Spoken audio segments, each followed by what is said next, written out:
अस्सलाम वालेकुम friend. Top immigration news channel में वेलकम है आप सब लोगों का। फ्रेंड, आज 8 जनवरी 2024 इटली यूरोप की जानिब से ताज़ा तरीन और इम्पोर्टेंट्स अपडेट आप लोगों की खिदमत में लेकर हाजिर हुए हैं। ख़बरें शामिल करेंगे जो कि परमेसो दी सोजोर्नो और कार्ता दी सोजोर्नो से मुतलिक नए कवानीन से मुतलिक जो लोगों को मुश्किलात पेश आती हैं उससे मुतलिक बातचीत करेंगे और इस मुश्किलात को हल करने के लिए क्या तरीक़ेकार हैं, इंपॉर्टेंट इन्फॉर्मेशन है, आगे चलकर मुकम्मल डिटेल के साथ आप लोगों के साथ शेयर करेंगे।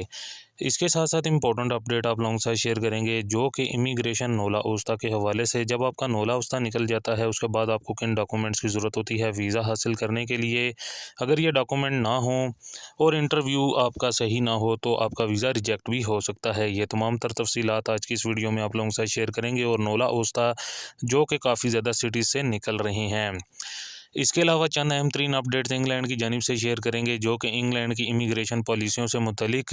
तो ये तमाम तर तफसीलात आज की इस वीडियो में डिटेल के साथ शेयर करेंगे, लेकिन उससे पहले आप दोस्तों से रिक्वेस्ट है हमेशा की तरह के वीडियो को तफसील से और आखिर तक देखिएगा और अगर चैनल पर नए हैं तो चैनल को लाजमी तौर पर सब्सक्राइब कर दीजिएगा और साथ में दिए गए बेल के ऑप्शन को प्रेस करके ऑल कर दीजिएगा। बढ़ते हैं ताज़ा तरीन अपडेट की जानिब। तो फ्रेंड, अपनी सबसे पहली अपडेट आप लोगों के साथ शेयर करते चलें जो कि परमेसो दी सोजोर्नो और कार्ता दी सोजोर्नो से मुतलिक जो कि पाकिस्तानी इंडियंस को सबसे ज़्यादा मुश्किलात पेश आती हैं उससे मुतलिक इंपॉर्टेंट इन्फॉर्मेशन आप लोगों के साथ शेयर करते चलें।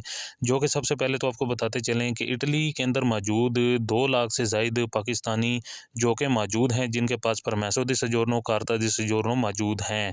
तो उनको जो सबसे ज़्यादा मुश्किलात पेश आती हैं उसमें सबसे ज़्यादा जो मुश्किलात होती है वो उनको अपने होम कंट्री में जाने की मुश्किलात होती हैं और आगे एयरपोर्ट पर उनको प्रॉब्लम फेस करनी पड़ती है। तो उसमें सबसे ज़्यादा ये है कि जिन लोगों ने परमेसो दी सोजोर्नो रीन्यूअल के लिए आगे दी होती हैं और उनको इमरजेंसी में अपने होम कंट्री में जाना पड़ जाता है, जिसकी बेस पर रिची बूते की बेस पर वो अपनी होम कंट्री में जा तो सकते हैं, लेकिन उसकी टाइम ड्यूरेशन सिर्फ़ और सिर्फ 2 माह है।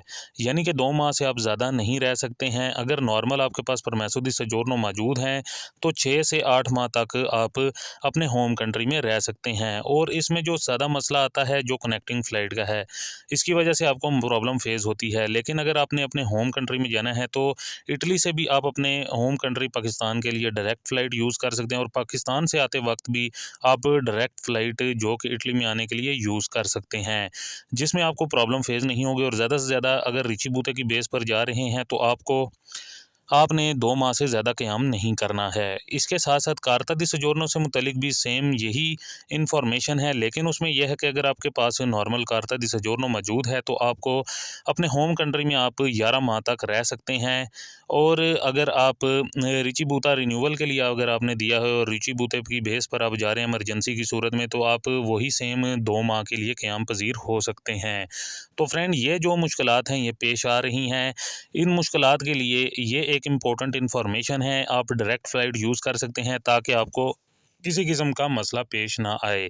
तो ये इम्पोर्टेंट अपडेट ख़ास तौर पर परमेसो दी सोजोर्नो कार्ता दी सोजोर्नो से मुतलिक इम्पोर्टेंट इन्फॉर्मेशन है। जिन भाइयों को मुश्किलात पेश आ रही हैं वो इन तरीक़ेकार को इख्तियार करें, आगे चलकर आपको मुश्किलात पेश नहीं होंगी।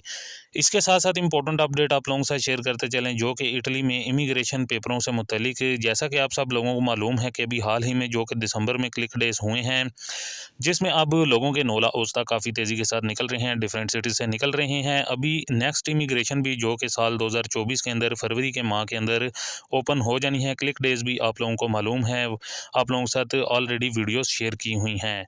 अब बात करते हैं जिन लोगों के नोला ओस्ता निकल रहे हैं उनको आगे किन तरीक़ेकार को इख्तियार करते हुए आप लोगों को जो कि वीज़ा हासिल होता है या कह सकते हैं कि किन डॉक्यूमेंट्स की ज़रूरत पड़ती है। तो फ्रेंड, इसमें आपको बताते चलें, अगर आपका नोला ओस्ता निकल गया है, आपके पास पहुंच चुका है, तो आपको एम्बेसी में कौन से डॉक्यूमेंट्स की ज़रूरत पड़ेगी। तो इसमें सबसे पहले तो नोला ओस्ता आपको चाहिए होता है और इसके साथ साथ जो आपके काम का मालिक है उसके पासपोर्ट की कापी या फिर आपके पास उसके रिहाइश जहाँ पर वो क़याम पज़ीर है उसके भी आपके पास डॉक्यूमेंट्स मौजूद होने चाहिए।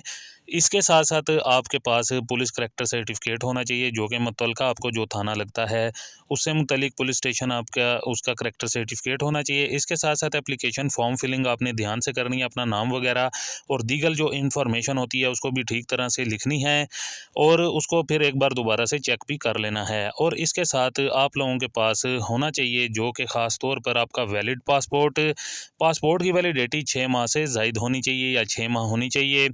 फिर आपको जो आप एम्बेसी के अपॉइंटमेंट लेंगे, एम्बेसी में आपने अपने डॉक्यूमेंट जमा करने हैं। वीज़ा ऑफिसर आपका इंटरव्यू भी ले सकता है।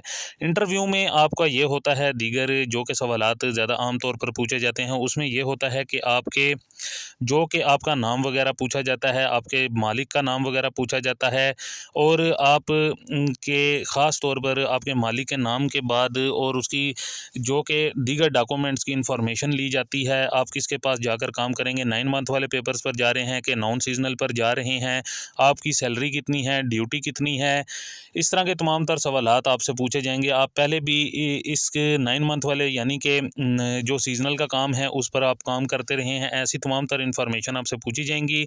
इसके साथ साथ एक डॉक्यूमेंट्स आपको एफिडेविट बनवाना पड़ेगा, जो कि जिस पर आपने ये भी मेंशन करना है अपना नाम, एड्रेस, जिधर आप रहते हैं और इसके साथ साथ आपने ये भी मेंशन करना है कि आप इधर भी पाकिस्तान में भी खेती बाड़ी का काम करते रहे हैं और अब वहाँ पर भी जाकर खेती बाड़ी का काम कर रहे हैं। तो ये तमाम तर इन्फॉर्मेशन आपने डिटेल के साथ बतानी है और आपको मालूम भी होना चाहिए, क्योंकि बाज़ औक़ात ऐसा होता है कि कुछ लोगों को इन्फॉर्मेशन ही नहीं होती, अपने काम के मालिक का ही नहीं पता होता है और किस काम में वो जा रहे हैं, जिसकी वजह से उनके वीज़ा भी रिजेक्ट होते हैं।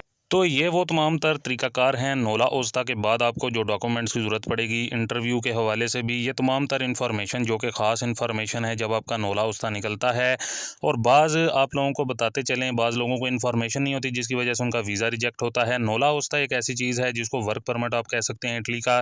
आपके पास ये तमाम तर इन्फॉर्मेशन हो तो आपको इटली का बआसानी यानी कि नौला ओस्ता इमिग्रेशन का निकलने के बाद आपको वीज़ा मिल जाता है। तो फ्रेंड, ये कुछ ताज़ा तरीन और इम्पोर्टेंट्स अपडेट जो कि आप लोगों के साथ शेयर करना ज़रूरी था, क्योंकि अभी बहुत लोगों के जो कि नौला ओस्ता निकल रहे हैं और उनके लिए ताज़ा तरीन इन्फॉर्मेशन देना काफ़ी ज़्यादा ज़रूरी था। इसके साथ साथ इंपॉर्टेंट अपडेट आप लोगों के साथ शेयर करते चलें जो कि इंग्लैंड से आ रही है, इंग्लैंड से जो हमें देखते और सुनते हैं। ख़ास तौर पर इंग्लैंड की इमिग्रेशन पॉलिसियाँ काफ़ी ज़्यादा बदली हैं, जिसमें साल 2024 के अंदर मज़ीद इमिग्रेशन पॉलिसियों को नर्म किया जाएगा और इलेक्शन की डेट थोड़ी आगे कर दी है, लेकिन इलेक्शन भी स्टार्ट हो जाएंगे, जिसमें इमिग्रेंट्स के लिए मज़ीद आसानियाँ की जाएंगी और 20 साल इमिग्रेशन लॉ को तब्दील करने के हवाले से भी कहा जा रहा है और एमनेस्टी स्कीम को ओपन करने के हवाले से भी कहा जा रहा है, क्योंकि ब्रेग्जिट के बाद जो कि काफ़ी ज़्यादा हालात साजगार थे, जिसकी वजह से अब इन हालात को बेहतर करने के लिए जो नई हुकूमत आएगी या जो अभी मौजूदा हुकूमत चल रही है उसने ऑलरेडी विजिटर के लिए बहुत बड़ी तब्दीली की है, जिसमें विजिटर वीज़ा को आप कन्वर्ट करवा सकते हैं वर्क वीज़े पर भी, जो कि खासी बड़ी अपडेट निकल कर सामने आई है,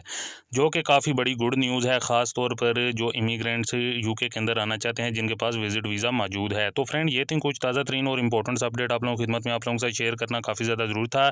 वीडियो को लाइक शेयर करें, मिलते हैं नेक्स्ट अपडेट में, तब तक के लिए हमें दीजिए इजाज़त। अल्लाह हाफिज़।